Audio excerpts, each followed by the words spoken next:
Et si un des plus grands films sur la guerre, il se focalisait pas tant sur l'héroïsme au front, mais plutôt sur la faillite morale dans les bureaux des états-majors. Ah oui, c'est tout à fait ça, l'approche des Sentiers de la Gloire des Stanley Kubrick. C'est le film qu'on explore aujourd'hui. Un vrai classique. Absolument. Un film qui date de 1957, mais qui se passe pendant la Première Guerre mondiale. Il s'inspire d'ailleurs de faits réels, ces fameux procès militaires expéditifs, hein. Mhm. Et c'est bien plus qu'un simple film de guerre, hein. C'est une charge vraiment puissante contre l'absurdité du système militaire, son mépris pour l'individu. Notre but là, c'est de comprendre ensemble pourquoi ce film nous parle encore autant. On va regarder de près son style visuel très particulier et puis les grandes questions qu'il soulève. On se base pour ça sur les différentes sources qu'on a consultées. Faut se rappeler quand même l'audace du projet à l'époque. On est en pleine guerre froide, Oui, et Kubrick, il a 29 ans, et il s'attaque frontalement à l'institution militaire. Hollywood était, comment dire, assez frileux. ah oui, sûr. C'est Kirk Douglas, en fait, à la fois acteur principal et producteur avec sa société, qui a vraiment porté et imposé le film. Une audace qui a coûté cher au film d'ailleurs. Il a été interdit dans pas mal de pays, non Y compris en France, en Belgique, pendant des années. Exactement. Ce portrait de l'armée française, ça ne passait pas du tout. Et ce qui est fascinant, c'est comment la mise en scène de Kubrick, son style, sert vraiment ce message critique. Tout à fait. Prenez les fameux travelling dans les tranchées. Ces longs mouvements de caméra très immersifs, Oui, ils sont incroyables. mais moral. Cet enfermement dans le système.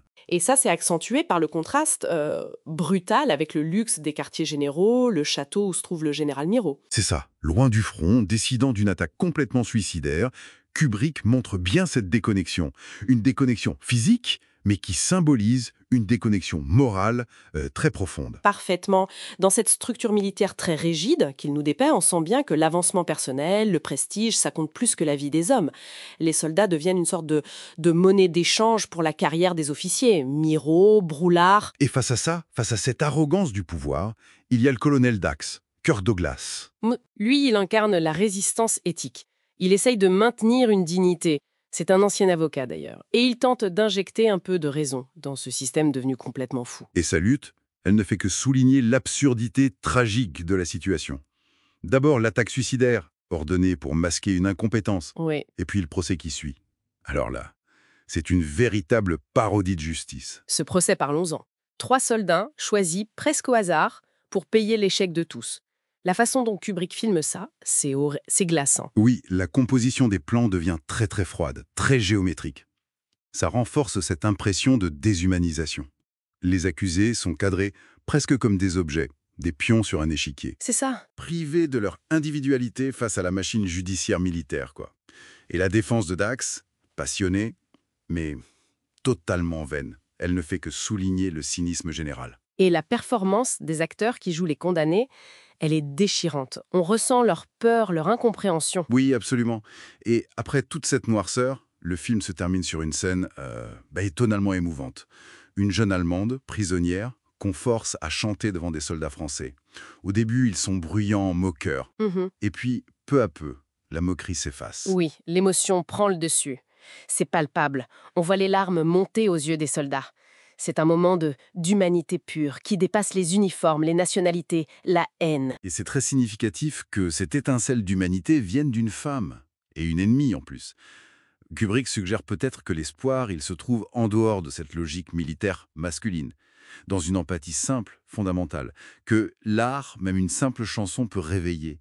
D'ailleurs, l'actrice Christiana Harlan, Ah oui. Mhm. elle deviendra l'épouse de Kubrick peu après le tournage. Ah, d'accord. En somme, Les Sentiers de la Gloire, c'est bien plus qu'un film de guerre. Sa critique de l'autoritarisme, de la lâcheté des institutions et son plaidoyer pour la conscience individuelle, ça reste terriblement pertinent aujourd'hui. Ah oui, sans aucun doute. Il a marqué le cinéma de guerre, c'est sûr. Il a ouvert la voie à des films moins héroïsants, plus critiques. Et c'est aussi une œuvre clé dans le parcours de Kubrick. On y trouve déjà sa méfiance envers les systèmes, son exploration des failles humaines. Un héritage énorme, donc tant cinématographique que thématique. Et le film nous laisse, au final, assez songeur sur cette lutte. La lutte de tous les instants pour garder son intégrité face aux mécanismes qui peuvent nous broyer, nous déshumaniser. Ce qui nous amène à nous poser une question, peut-être pour conclure. Sous quelle forme est-ce que cette résistance de la conscience individuelle, elle peut se manifester aujourd'hui, face aux pressions actuelles, aux systèmes parfois opaques de notre époque? Voilà, matière à réflexion.